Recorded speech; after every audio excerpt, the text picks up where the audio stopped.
नमस्कार दोस्तों। डेट है आज की 1 सितंबर 2021 और स्वागत है आपका एटोरियल डिस्कशन में। आज 3 इश्यूज हम डिस्कस करेंगे। एक ये जो इशू है ना, इमरान खान का प्रो तालिबान स्टैंड, इसे हम नहीं डिस्कस करेंगे। ऑलरेडी अफगानिस्तान तालिबान ये काफ़ी हो चुका है। सबसे पहले इशू हम डिस्कस करेंगे ब्रिक्स के बारे में। काफ़ी समय से ब्रिक्स के बारे में आर्टिकल नहीं आया है, आज हिंदू में आया है, अच्छी बात है। दूसरा आर्टिकल हम डिस्कस करेंगे डिफरेंटली एबल्ड लोगों के बारे में। उन्होंने पैरा ओलंपिक्स में काफ़ी अच्छा परफॉर्म किया है, तो कैसे ये एक अपॉर्चुनिटी है सेल्फ इंट्रोस्पेक्शन की, जो डिफरेंटली एबल्ड लोग हैं उनको एम्पावर करने की, उनकी लाइफ्स को और ज़्यादा बेहतर बनाने की। यहाँ पे जो आर्टिकल है वो मिडिल क्लास के उत्थान से संबंधित है, इसे भी हम डिस्कस करेंगे। चलिए डिस्कशन स्टार्ट करते हैं। फर्स्ट इंपॉर्टेंट आर्टिकल ब्रिक्स से संबंधित है। आप जीएस पेपर 2 के इस टॉपिक से आर्टिकल को रिलेट कर सकते हो। क्या कंटेस्ट है? देखो, ब्रिक्स का जो 13वां समिट है वो 9 सितंबर को आयोजित होगा डिजिटल फॉर्मेट में, और इस बार ब्रिक्स की जो चेयरमैनशिप है वो इंडिया के पास है। इससे पहले 2012 में और 2016 में भी इंडिया ब्रिक्स का चेयरमैन रह चुका है।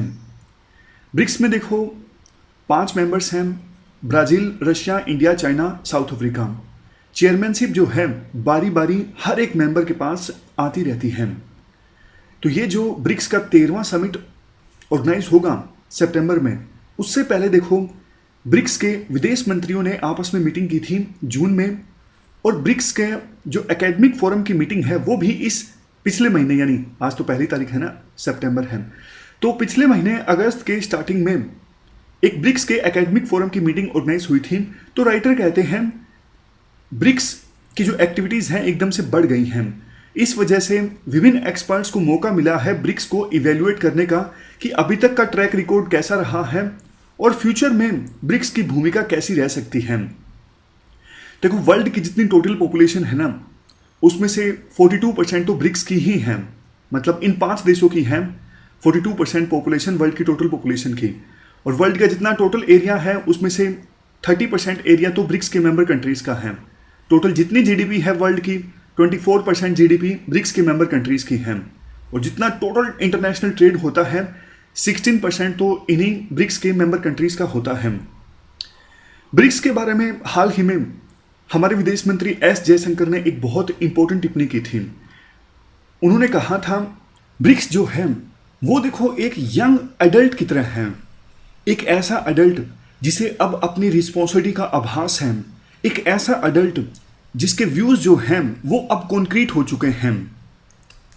लेकिन देखो, दूसरे एक्सपर्ट्स कुछ ऐसा भी कहते हैं ब्रिक्स जो है वो एक ऐसे टीनेजर की तरह है, किशोर बालक की तरह है, जो कंफ्यूज्ड है, जिसे पता नहीं कि करना क्या है।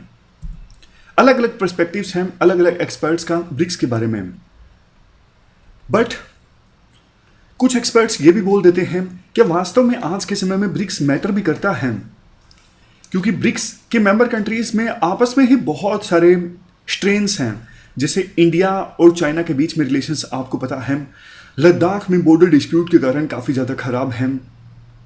दूसरी तरफ ब्रिक्स के 2 इंपॉर्टेंट मेंबर कंट्रीज, एक तरफ चाइना और दूसरी तरफ रशिया, इन दोनों के वेस्ट के साथ रिलेशंस काफ़ी खराब हैं। जब देखो ब्रिक्स बना था तो उस समय ऐसा नहीं था कि चाइना बहुत ज़्यादा मजबूत था, ऑलमोस्ट इक्वल सी पावर्स थी, मतलब इतनी इक्वल भी नहीं थी। साउथ अफ्रीका तो हमेशा से थोड़ी कम छोटी पावर रहा है, लेकिन चाइना इतना स्ट्रॉन्ग नहीं था। बट आज बैलेंस जो है वो ब्रिक्स का गड़बड़ा चुका है। चाइना बहुत ज़्यादा स्ट्रॉन्ग हो चुका है बाकी मेंबर्स के अपेक्षाकृत। साउथ अफ्रीका में, ब्राज़ील में, यहाँ पे तो इंस्टेबिलिटी है। तो ऐसी सिचुएशन में कुछ एक्सपर्ट्स क्वेश्चन भी उठाते हैं, क्या ब्रिक्स वास्तव में आज के समय में रेलेवेंट है या फिर नहीं है, क्योंकि इंडिया के भी तो रिलेशंस अब यूएसए और यूएसए के एलाय कंट्रीज के साथ ज़्यादा मजबूत हो रहे हैं ना, क्वाड का भी निर्माण हुआ है। तो क्या इंडिया इस ग्रुप में अपने आप को असहज महसूस नहीं करता? इसके जवाब में राइटर कहते हैं देखो, ब्रिक्स को बने अब 15 साल हो चुके हैं, ब्रिक्स की काफ़ी सारी अचीवमेंट्स भी हैं। ब्रिक्स शुरू में तो ब्रिक था, साउथ अफ्रीका ने 2010 में इस ऑर्गेनाइजेशन को ज्वाइन किया था, उसके बाद नाम बन गया ब्रिक्स।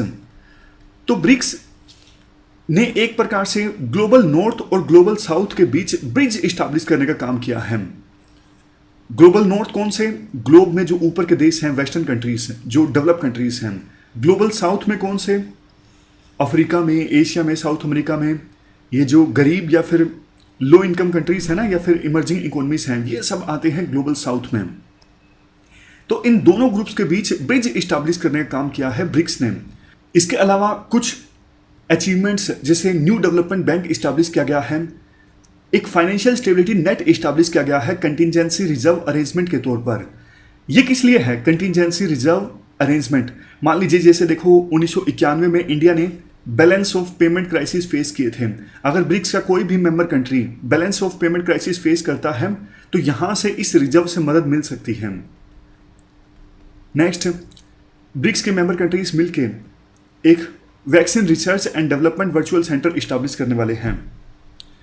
अब बात, ये तो हमने अचीवमेंट्स की बात की। अब क्वेश्चन ये उठता है कि इमीडिएट गोल क्या होने चाहिए ब्रिक्स के। करंट चेयरमैनशिप इंडिया के पास है, तो इंडिया ने मेनली देखो 4 प्रायोरिटीज को आउटलाइन किया है। 4 प्रायोरिटीज पे इंडिया फोकस करने वाला है। सबसे पहले मल्टीलेटरल इंस्टीट्यूशंस में रिफॉर्म। मल्टीलेटरल इंस्टीट्यूशंस वो इंस्टीट्यूशंस होते हैं जिसमें 2 या 2 से अधिक देश किसी कॉमन ऑब्जेक्टिव के लिए आपस में कोऑपरेट करते हैं। जैसे देखो WTO, WHO, IMF, world bank, UN, ये सब मल्टीलेटरल इंस्टीट्यूशंस हैं। इनमें रिफॉर्म आने चाहिए। पहले इन इंस्टीट्यूशंस में USA का दबदबा हुआ करता था, अब तो हालांकि चाइना चैलेंज कर रहा है। डेमोक्रेसी का अभाव हुआ करता था। तो शुरू में ब्रिक्स का एक इंपॉर्टेंट मकसद ये था कि इन इंस्टीट्यूशंस में रिफॉर्म लाए जाएं। अभी तक देखो कोई खास सफलता मिली नहीं है ब्रिक्स को ये अचीव करने में, क्योंकि देखो रिफॉर्म तब लाए जा सकते हैं जब आप ग्लोबल कंसेंसस इस्टेब्लिश कर सको, यानी सभी देशों में सहमति इस्टेब्लिश कर सको।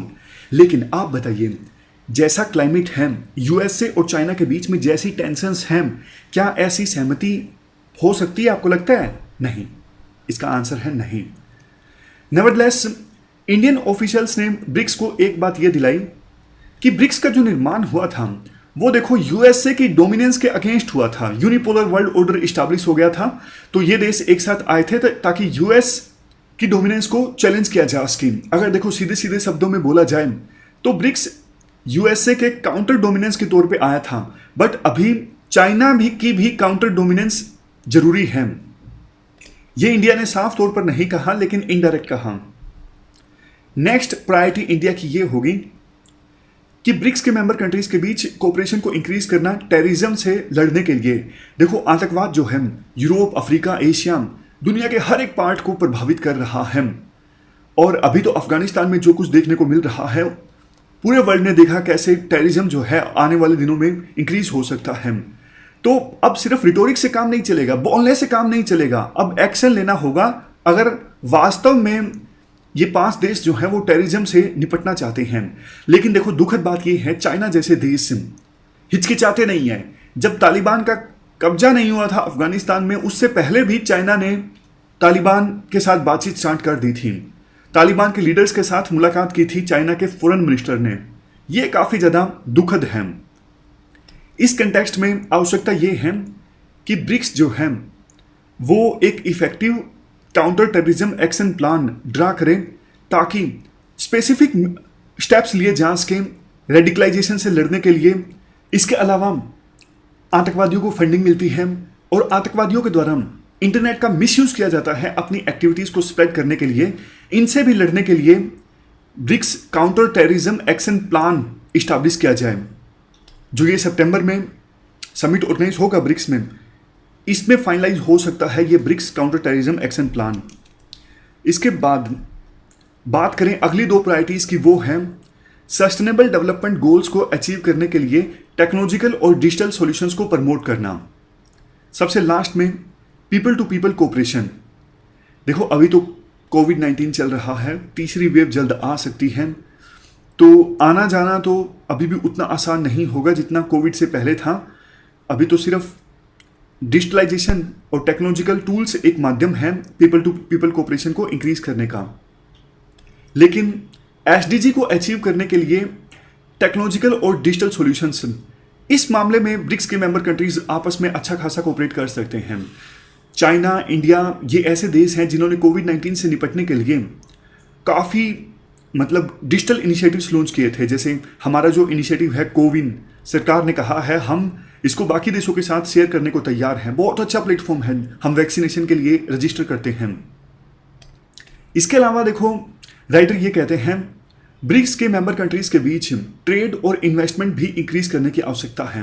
बट दिक्कत पता है क्या है, चाइना की इकोनॉमी अभी काफ़ी ज़्यादा स्ट्रोंग है, सप्लाई चेन्स जो हैं वो चाइना सेंटर्ड हैं।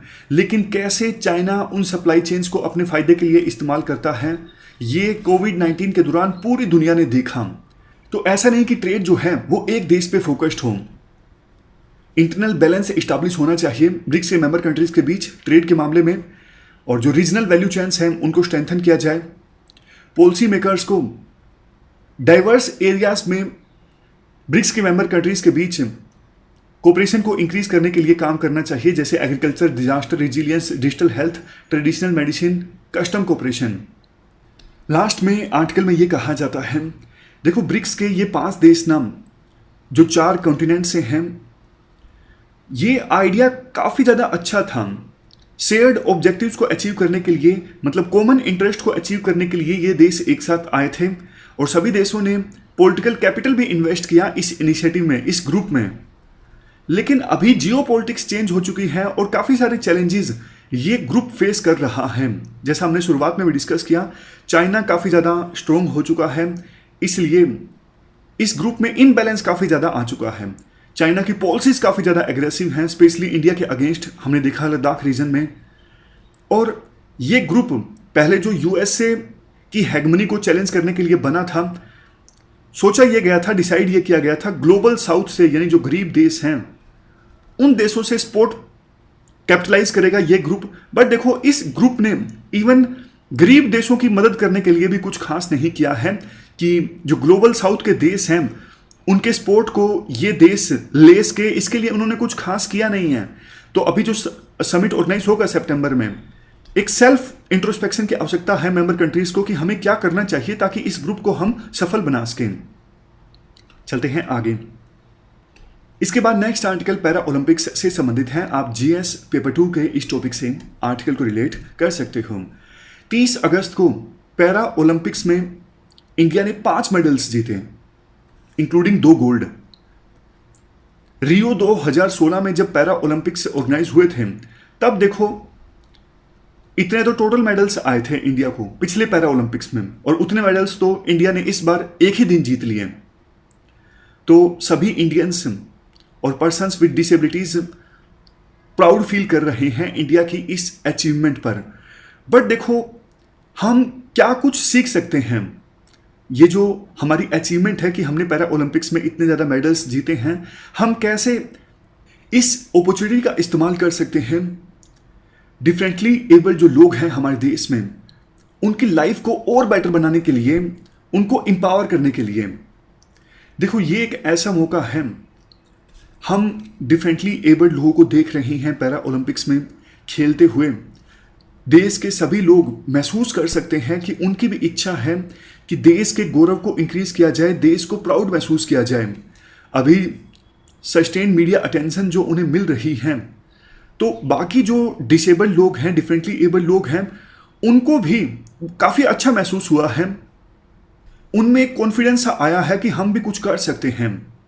वैसे देखो, जो डिफरेंटली एबल्ड लोग होते हैं उनकी लाइफ इंडिया में बहुत डिफ़िकल्ट है। मतलब बहुत सारी जगहों पर वो आ जा नहीं सकते क्योंकि इंफ्रास्ट्रक्चर ऐसा नहीं होता। ज़्यादातर जगहों पर इवन बस में चढ़ने के लिए जो रैंप होना चाहिए वो रैंप नहीं होता। ऑफिस में जाने के लिए जो रैंप होता है वो नहीं होता। मतलब जिस इंफ्रास्ट्रक्चर की आवश्यकता होती है डिफरेंटली एबल लोगों को, वैसा इंफ्रास्ट्रक्चर आसानी से मिलता नहीं है। और जो ऑर्डिनरी लोग हैं वो देखो डिफरेंटली एबल लोगों को एक दया दृष्टि भाव से देखते हैं।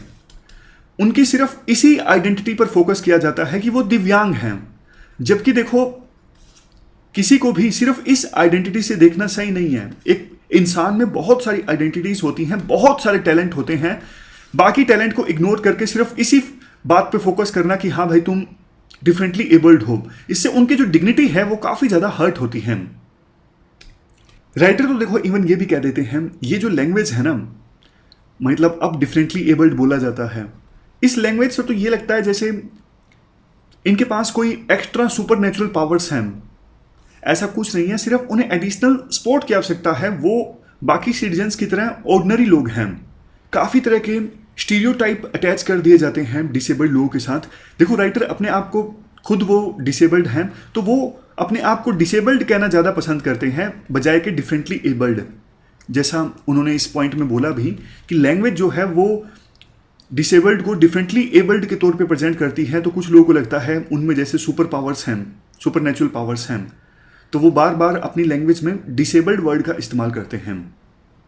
वो कहते हैं बहुत सारे स्टीरियोटाइप डिसेबल्ड लोगों के साथ अटैच कर दिए जाते हैं कि डिसेबल्ड जो हैं वो इन्फॉर्म चॉइस नहीं ले सकते, मतलब अपने डिसीजन अपने आप से नहीं ले सकते, या फिर एसेक्सुअलिटी, मतलब वो लोग जो सेक्सुअल एक्टिविटी में इन्वॉल्व नहीं होते। इस प्रकार के काफ़ी सारे जो स्टीरियोटाइप हैं वो डिसेबल्ड लोगों के साथ में अटैच कर दिए जाते हैं। और बात करें रिक्रिएशनल एक्टिविटीज़ जैसे स्पोर्ट्स की, ये तो उनके माइंड में कभी आ ही नहीं पाता, क्योंकि ऐसा इंफ्रास्ट्रक्चर ही नहीं है जिसकी सहायता से जो डिसेबल्ड लोग हैं वो स्पोर्ट्स खेलने की कोशिश भी करें, स्कूल में, पार्क में, कॉलेज में, स्विमिंग पूल में, तो उनको कंड्यूसिव इन्वायरमेंट नहीं मिलता। राइटर अपनी बात बताते हैं, जो ब्लाइंड हैं वो कहते हैं मैं स्विमिंग पूल में गया तो वहाँ के जो ऑपरेटर थे उन्होंने मना कर दिया कि नहीं, हम ब्लाइंड लोगों को स्विमिंग पूल के अंदर अलाउ नहीं कर सकते, क्योंकि कुछ महिलाओं ने आपत्ति जताई थी कि हो सकता है कॉन्टैक्ट हो जाए क्योंकि उनको दिखता नहीं है। इस प्रकार की वो अपनी स्टोरी बताते हैं। तो इसके बाद राइटर ये कहते हैं, देखो किसी डिफरेंटली एबल्ड को पैरा ओलंपियन होने की आवश्यकता नहीं है स्पोर्ट्स के बेनिफिट्स को एंजॉय करने के लिए। स्पोर्ट्स आपको एक आइडेंटिटी प्रोवाइड करता है, आपको कॉन्फिडेंस देता है। स्पोर्ट्स से आपकी अपनी बॉडी के साथ में एक हेल्दी रिलेशनशिप बनती है। तो जो डिसेबल्ड लोग हैं उनको एक अच्छा इन्वायरमेंट मिलना चाहिए, अच्छा इंफ्रास्ट्रक्चर मिलना चाहिए स्पोर्ट्स खेलने के लिए। काफ़ी बार वो लोग जो पैरा ओलंपियन बनना चाहते हैं वो कोचिंग लेना स्टार्ट करते हैं, लेकिन कोचिंग की जो रिलेशनशिप है वो एक्सप्लॉयटेटिव हो जाती है। गवर्नेंस का फ्रेमवर्क भी अच्छा नहीं है पैरा ओलंपियंस के लिए। वैसे rights of persons with disabilities act 2016 का सेक्शन 30 साफ तौर पर कहता है गवर्नमेंट और स्पोर्ट्स अथॉरिटीज प्रयास करेंगे कि डिसेबल्ड लोगों को भी अच्छी स्पोर्टिंग अपॉर्चुनिटीज मिले, लेकिन ग्राउंड लेवल पर इसे इंप्लीमेंट नहीं किया जा रहा है।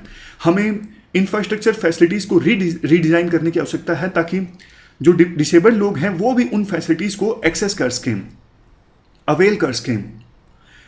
गवर्नेंस रिफॉर्म्स आने चाहिए।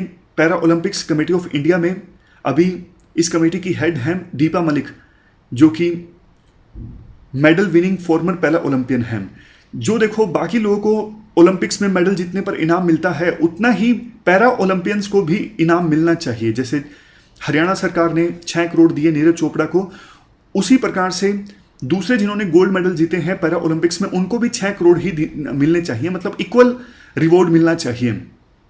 कुछ और स्टेप्स जो लिए जा सकते हैं, जैसे देखो और बाकी जो ओलंपिक्स थे अभी टोक्यो में, उनको भारत में बहुत लोगों ने देखा, लेकिन अभी जो पैरा ओलंपिक्स हो रहे हैं ना, काफ़ी सारे इवेंट्स तो टीवी पे दिखाए नहीं जा रहे, तो ये गलत है।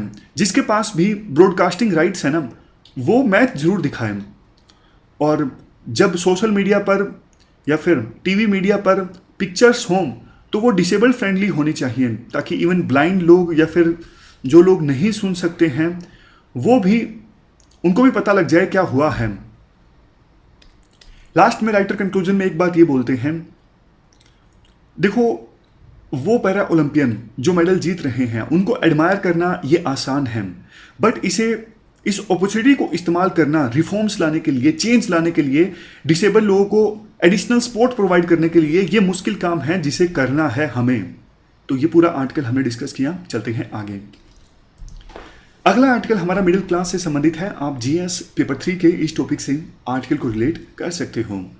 देखो कोविड-19 के दौरान हमने देखा जो सरकार ने स्टिमुलस पैकेज इस्टेब्लिश किया ना, लॉन्च किया, जो उसका ज़्यादातर लाभ गरीब लोगों को हुआ। वो गरीब से गरीब जनता के लिए ये स्टिमुलस पैकेज लॉन्च किया गया था सरकार के द्वारा, लेकिन मिडिल क्लास को इस पैकेज का लाभ नहीं मिल पाया। मिडिल क्लास की देखो ताकत काफ़ी ज़्यादा है। जब एलपीजी के रिफॉर्म्स आए 1990-91 में, उसके बाद मिडिल क्लास की संख्या में 20 गुना का इजाफा हो चुका है। हमारे देश की इकोनॉमिक ग्रोथ रेट को आगे ले जाने में मिडिल क्लास का बहुत इंपॉर्टेंट रोल रहा है। आज देश की टोटल जितनी पॉपुलेशन है उसमें से 25% मिडिल क्लास है, और फोर्थ फिफ्थ यानी देखो देश में जितने टैक्स पेयर्स हैं ना 80% तो मिडिल क्लास के हैं। जितनी कंज्यूमर स्पेंडिंग हमारी होती है 75% तो मिडिल क्लास के द्वारा की जाती है।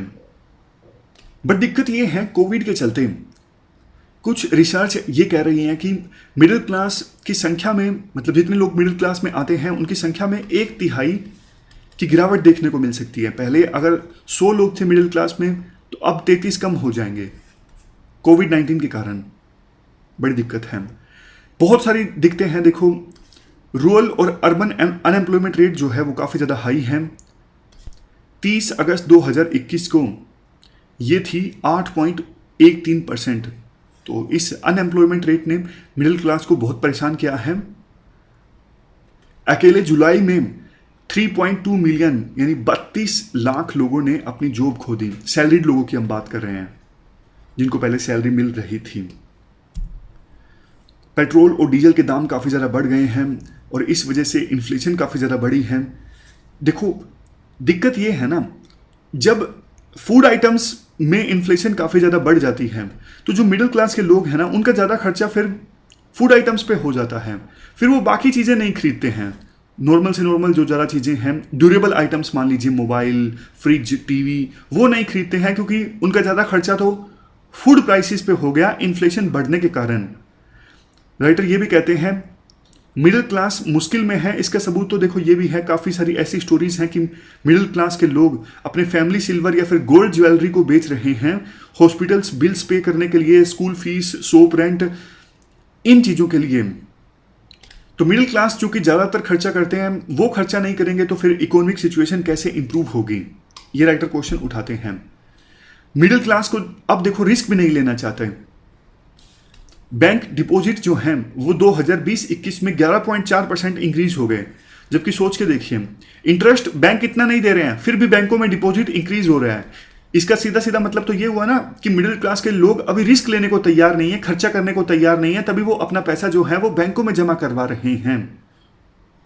आरबीआई का जो कंज्यूमर कॉन्फिडेंस इंडेक्स है ना जुलाई 2021 में ये था 48.6 और ये बहुत लो स्कोर है। मतलब कंज्यूमर स्पेंडिंग काफ़ी ज़्यादा कम है। ये जब देखो कंज्यूमर स्पेंडिंग कम होती है ना, ये किसी भी देश की इकोनॉमी के लिए सही नहीं है। मिडिल क्लास का श्रिंक होना ये किसी भी देश की इकोनॉमी के लिए सही नहीं है। तो सरकार को स्टेप्स लेने होंगे मिडिल क्लास को राहत पहुंचाने के लिए, ताकि देश की इकोनॉमिक ग्रोथ रेट को इन्हेंस किया जा सके, इकोनॉमिक सिचुएशन को इंप्रूव किया जा सके। तो ये हमने पूरा आर्टिकल डिस्कस किया मिडिल क्लास के उत्थान से संबंधित। हमारी आज के डिस्कशन में इतना ही है। आज हमने 3 इश्यूज डिटेल से डिस्कस किए। Thank you very much for discussion.